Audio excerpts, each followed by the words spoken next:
Well, well, well, look who's here. How dare you attempt to lure my son like that? A girl from the countryside, lacking a proper education, dares to envision marrying into my family? Do you genuinely believe that someone who works as a hired dishwasher, stuck at the sink all day, can become my daughter-in-law? Can you explain to me what you bring to my son's life that justifies him throwing away his promising future for you? Hello, Skylar. I'm a bit confused. We only just met for the first time. Why do you hold such animosity towards me? Besides, I only came to greet you as Kai's girlfriend and never mentioned anything about marriage. Also, it's true that I work as a dishwasher. But is that something to be ashamed of? I earn my own money, enough to sustain myself. There's no need to belittle and insult me like this, is there? Oh, you still have the audacity to be here and preach about life? How dare you be so disrespectful to me? Who granted you permission to address me like that? Refer to me as Miss Johnson and show me the respect I deserve. What an uneducated girl you are. Are you actually proud of your menial job? How much do you earn in a month? Is it sufficient to indulge my son in the lavish lifestyle he deserves? Or is it the other way around? Are you still asking my son for money to cater to your own needs? Of course. Looking at the outfit you're wearing today, it must have drained a considerable amount of my son's bank account, right? Let me tell you, my son might be blinded by your facade and fail to see your scheme to exploit him for his wealth. But I'm different. You won't deceive me so easily. I apologize, Miss Johnson. I must have misunderstood when we first met. You did indicate that it was fine to call you Skylar. However, there appears to be a miscommunication. Since the time I've known Kai, never once have I asked him for gifts or money. And this dress I'm wearing, it's a birthday gift from him. You're such a naive girl. I only said that you could call me Skylar because I believed you hailed from a well-off family or at least held a respectable job. Discovering that your parents are simply farmers doesn't change my opinion of you as a mere working-class individual. Oh, I see. You're a dreamy country girl aspiring to find a handsome and charming guy in the city, right? You plan to gradually take over my son's possessions, the entire house, and eventually bring your parents here while kicking me to the curb, don't you? I've figured it out now. And that dress you're donning is the proof, isn't it? I'm having trouble grasping your point. Why would I resort to such deceitful tactics? While it's true that my family isn't swimming in wealth, my parents always emphasize kindness and decency. Moreover, the idea of relocating to this bustling city has never crossed my parents' minds. So your concerns and somewhat delusional assumptions are unfounded. In reciprocation for the dress Kai gave me, I used half of my monthly wages to purchase him a fine watch. A fine watch, you say? Do you think I'm a fool? I'm certain it's just a discarded timepiece you stumbled upon and got fixed for a few bucks. Or maybe you even pilfered it from customers at your restaurant. I know money-driven girls like you would surely opt for the cheapest options. You claim I'm concocting scenarios and weaving tales. Who do you think you're fooling? I discerned your conniving plan when I heard the story of how you first met my son. How on earth could such a coincidence exist? What are you even talking about? I never buy low-quality items for Kai, and I certainly don't steal from anyone. And as for that incident when Kai was attacked and robbed in the alley, it was genuinely coincidental that I was there. Is that so? Then tell me the whole story. Because Kai only mentioned that you were the one who rescued him from the robbery.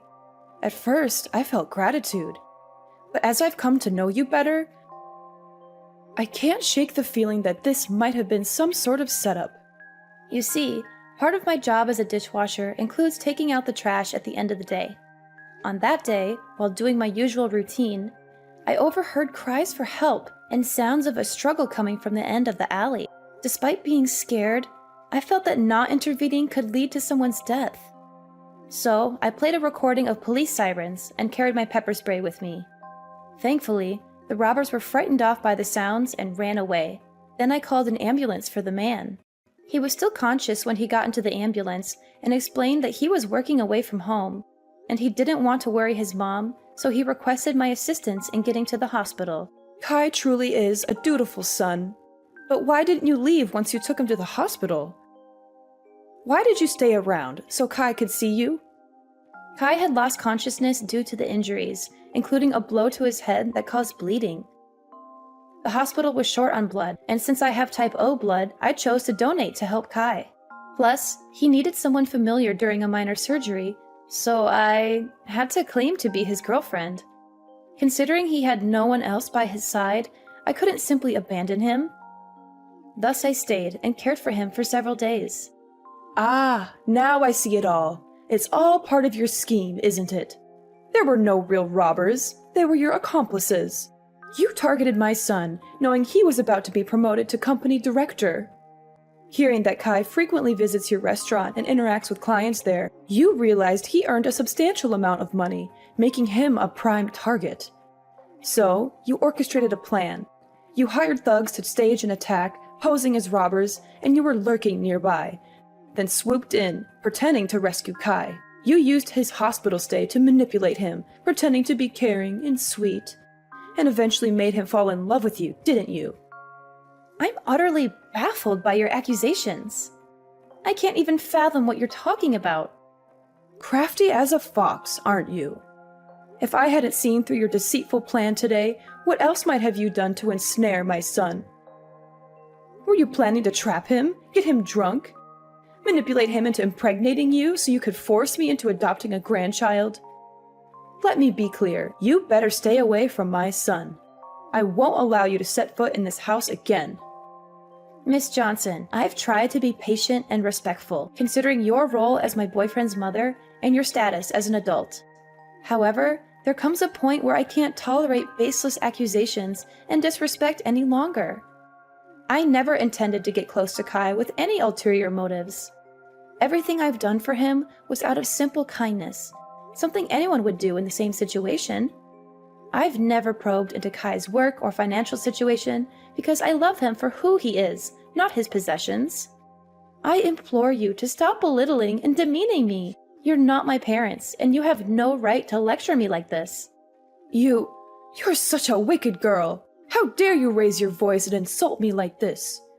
Weren't you taught even the most basic manners by your parents? I can't believe my son is so blindly in love with you, refusing to end this relationship no matter how much I advise him. So, I suppose I'll have to pay a visit to your parents and ensure they properly re-educate their daughter. You really shouldn't speak so ill of my parents, especially when you're acting just as uncultured. If you want Kai and me to end things, have that conversation with your son. Don't bother me any longer.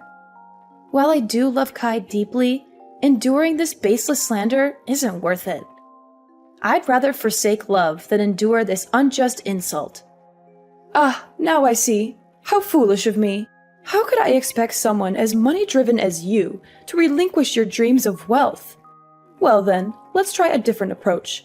Let's both take a step back. I'll give you a sum of $20,000, and in return, you'll break up with my son and go find another affluent man to latch onto. Think about it. The current situation is tense for both of us, right?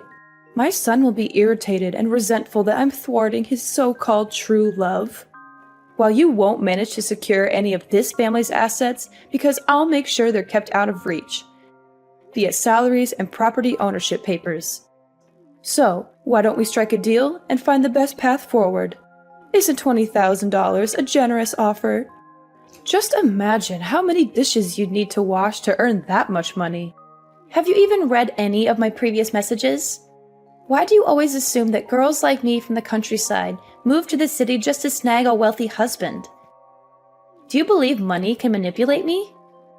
I'm not passing judgment on you, just speaking the plain truth. Come on, what's holding you back? Or are you suggesting this sum isn't sufficient? You certainly know how to put a price on things. Very well, let's consider this. You're also the one who saved my son's life. Would $20,100 suffice? Frankly, that's already quite excessive. I can't possibly increase the offer. Your attempts to manipulate the situation won't succeed either. Kai and I share a genuine connection that transcends materialistic notions. I refuse to let your misconceptions taint our relationship. If you truly care about your son's happiness, try to understand him and his choices rather than trying to control his life through money. Oh, spare me the self-righteousness. It's clear you're more interested in my son's wealth than you'd like to admit. My offer is more than generous, considering your background. You're playing hard to get, but remember, my patience isn't endless. I won't stand by and watch my son get manipulated and deceived by someone like you. This is your chance to secure a comfortable future for yourself, and all you have to do is walk away. If you're feeling shy about it, consider it a gesture of appreciation for the time you spent looking after Kai. I have no reason to be shy, nor do I need your money. My actions were driven by care for Kai, not some ulterior motive. Your assumptions about my intentions are both offensive and baseless. Oh, come on now. No need to put up a front. If you're too proud to accept it as payment, think of it as a token of gratitude for taking care of my son during his time of need. If you insist on this, fine. I'll accept your thanks and consider it a sign of your acknowledgement for what I did for Kai. Haha, that's a great choice. I hope we'll never meet each other again. Edna, oh my dear girl, why haven't you visited me all week? You have no idea how much I've been looking forward to seeing you again. Miss Johnson, why are you suddenly getting in touch? Didn't you make it clear the last time that you wanted me to stay away and not contact you? This change in attitude is surprising. Oh, come on. Why the formalities? Miss Johnson? Aren't we much closer than that? Call me Skylar. No, wait. Even better. Call me your mother-in-law, my lovely daughter-in-law. Over the past week, I've been reflecting a lot on how I misjudged you. I've heard stories about your kindness from Kai, and he's quite upset with me for the way I treated you. After much consideration, I realized that you're the daughter-in-law I've always wanted. Miss Johnson, are you being sincere? I'm finding it a bit hard to believe all of this so suddenly. Edna, Skylar, please. If you keep up with the formalities, I might just get mad at you. All right, Skylar. But what's the reason behind contacting me today? Well, I heard Kai mention that you're still renting a place, right? The thought worries me. Coming home late from work and being alone, isn't that risky? There are potential dangers, and you never know who might be lurking around. Or, have you considered moving in with us? I mean, I do have a spare bedroom. If you come here, I can take care of you, cook for you, and Kai can help with transportation to work. It's true that living alone can be a bit unnerving sometimes, but on the flip side, I feel a sense of independence. Moving into your house might not be the best move, especially since we're still relatively new to each other. And didn't you previously worry about me trying to take advantage of your family's wealth? Why the sudden change? Haven't I explained that already? I truly see you as my daughter-in-law. You know, Kai is my only son, and I always wished for a daughter-in-law I could love like my own. From the moment I met you, I felt a connection. I must admit, the tough act I put on was just a test to see if you'd prioritize money over my son. But now, I'm convinced you're a wonderful girl, a perfect match for my son. And remember, sooner or later we'll all be one family, so there's no need to be shy. I still sense some uncertainty in all this.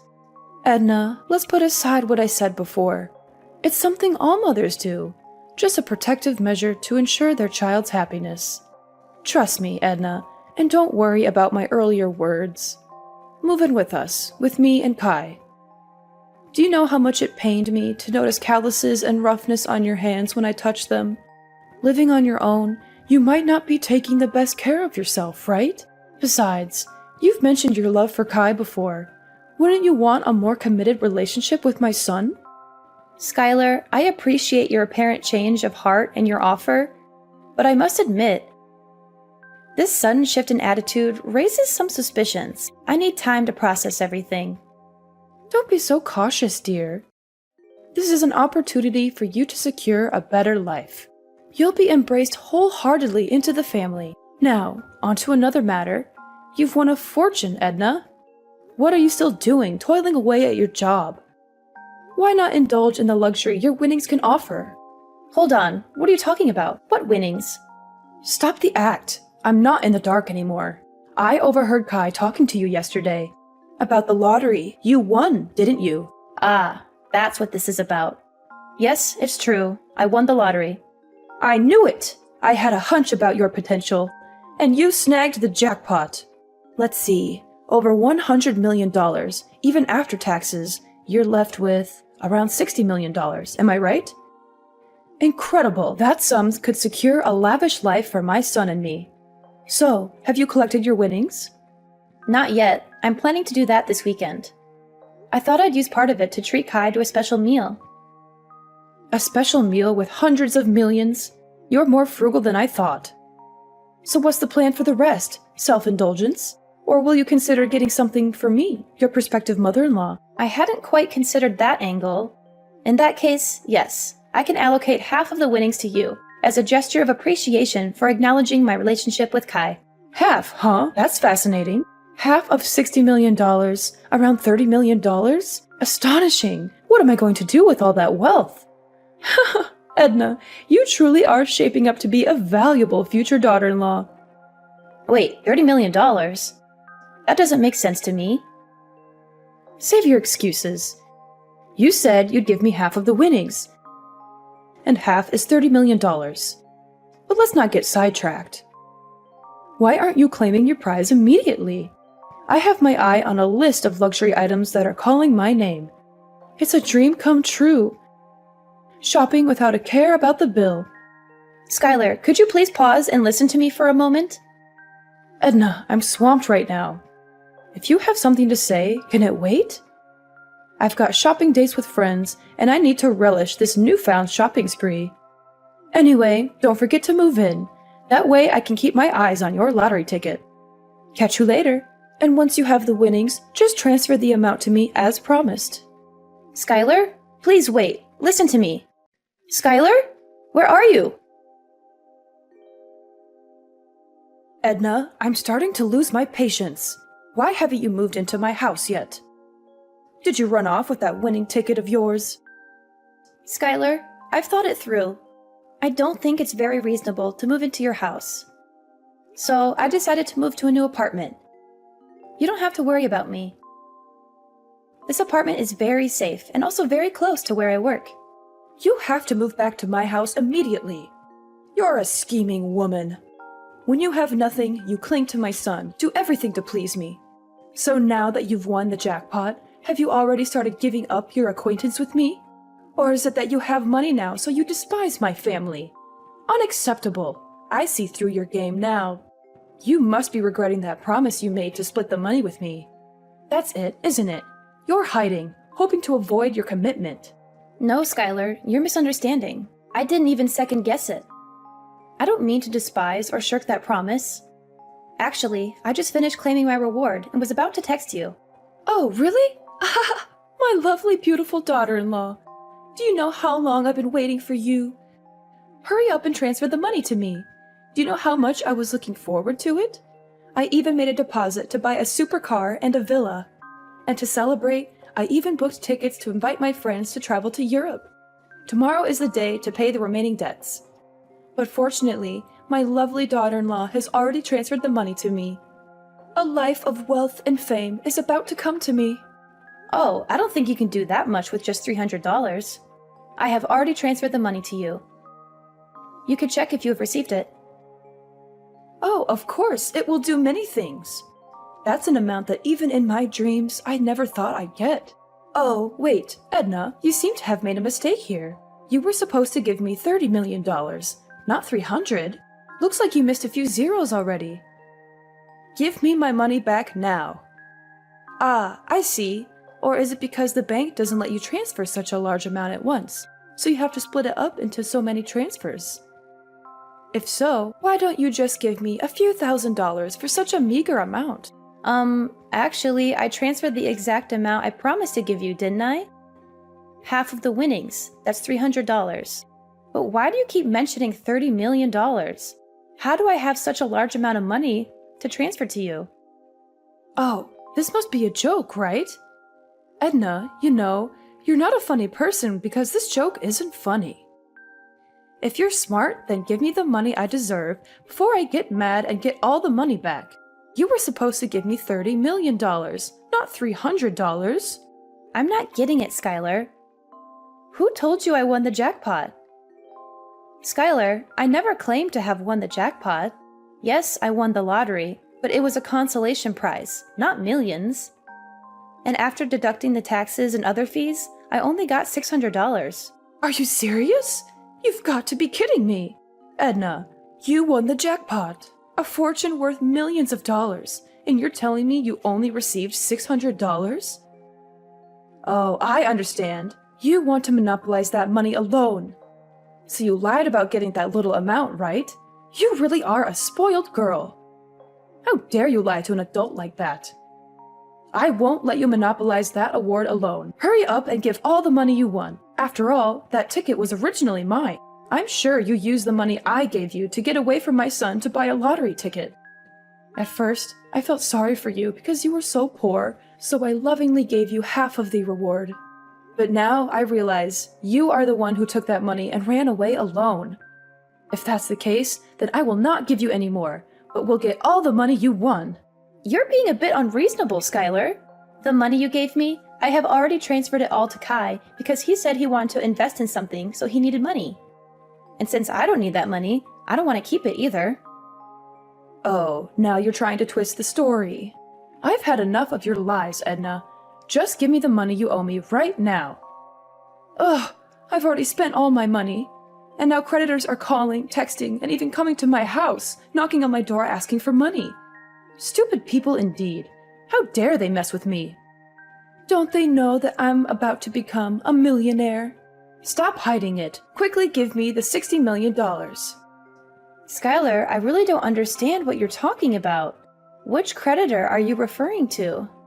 No time for your game. I borrowed money from loan sharks and mortgaged the house for $2 million in advance to buy luxury items, thinking you had tens of millions of dollars. I spent all that money thinking you will pay me back once you get your winnings. Now debt collectors are after me, and I need that money immediately. Oh no, they're knocking on my door. They're forcing me out of the house because now this house belongs to them? Wait, what? Loan sharks? Mortgaging the house? $2 million? Skylar, this is more serious than I thought. Quickly, give me $2 million so I can pay them off. They look really tough with lots of tattoos and angry faces. Debt collectors are even starting to break down the door. Oh no, this is completely your fault. You must be responsible for paying off all this debt for me. Skylar, I never knew anything about this. I thought we were discussing splitting the winnings, not these debts. I never said I'd give you a few $1,000,000 or anything like that. I never said I won the jackpot, did I? And I certainly didn't ask you to spend money on frivolous things. It's all because of your own illusions. So this is completely your fault, not mine.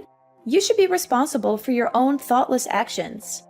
But if they're breaking into your house, why don't you call the police? How can you deny the whole responsibility like that? Why didn't you make it clear to me from the beginning, but be vague and make me misunderstand? Why didn't you stop me when you heard me talk about buying so many things? I understand. It's all your trap. You made me spend all my family money and debt because you know you won't get another chance to take over my family's property. So you made me bankrupt myself. You really are a cunning woman. How can I call the police? Because they have a promissory note that I signed myself. And there's a clause in it that if I don't pay on time, this house will belong to the creditor. Besides, if I call the police, won't the neighbors know about this embarrassing thing? No, that would ruin my reputation. Edna, I don't have time to talk bullshit like this. The creditor is breathing down my neck. I need that money now. Don't you dare call me names, Skylar. I won't take responsibility for your mistakes. You took advantage of me just like you thought I was using you. You have no idea what responsibility means, do you?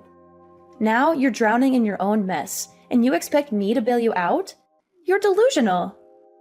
Edna, please, I'm begging you. I'm trapped in a nightmare of my own making. If Kai finds out about this, he'll never forgive me. He'll hate me forever. I don't have any money left. I've squandered it all. I don't know what to do. The debt collectors are relentless, and I'm drowning in this mess. Skylar, you brought this upon yourself. You manipulated and deceived me. And now you expect me to rescue you from your own recklessness? Why should I help you after everything you've done? I know I don't deserve your help, Edna, but I'm out of options. If you pay off this debt, I promise I'll make things right. Please help me. I'll accept you as my daughter-in-law. I'll change. I'll become a better person. Please, Edna, give me a chance to fix this mess I've created. Skylar, I understand you're in a difficult situation, but I can't take responsibility for a debt that you owe to someone else. This is a situation of your own making, and it's not my place to fix it for you. You need to face the consequences of your actions and find a way to resolve this on your own. Skylar, I've already made my decision. I don't intend to be your daughter-in-law. Our interactions have shown me that our relationship wouldn't be healthy. Your constant criticism, disrespect, and attempts to manipulate me are not qualities I want in a mother-in-law. Edna, please! I'm terrified right now. Debt collectors are at my door and they're looking for me. I'm hiding under the bed as I'm texting you. They're demanding the money and I don't know what to do. I'm scared for my life, Edna. Please, you're the only one I can turn to. In a desperate attempt to help Skylar, I made the difficult decision to call the police. Despite the risk, I believed it was the right thing to do to ensure her safety. However, as the police intervened and the situation was diffused, Skylar's reaction was far from what I had expected. Instead of gratitude, her words were laced with anger and blame, as if I had betrayed her in some way. Kai, who had been informed of the unfolding drama, was disheartened to learn the truth about his mother's actions. He was furious, not only about the financial mess she had gotten herself into, but also about the years of mistreatment and insults she had directed at me. The realization hit him hard, and he chose to distance himself from his mother, leaving the house and cutting off contact. Skylar's pleas to Kai for help fell on deaf ears. The bond between mother and son was irreparably shattered by her actions. As time passed, the weight of her financial troubles grew heavier. She lost her house and all remaining possessions, a harsh consequence of her reckless decisions and refusal to take responsibility. On the other side of the spectrum, my relationship with Kai flourished. The truth had brought us closer, and his unwavering support was a testament to the strength of our connection. We faced challenges head-on, communicating openly and honestly about our feelings, doubts, and fears. Maybe we weren't swimming in dough, but our love bank was full. Kai stuck by me like glue, and we faced life's curveballs together. Days turned into years, and we kept on chugging. We learned that love's not about luxury, it's about being there for each other. Our story turned into this epic of ups and downs, learning to stand our ground, and most of all, realizing that love's the real deal. So, what's the takeaway from this roller coaster? Well, life's like a box of chocolates. You never know what you're gonna get. But sticking together through thick and thin,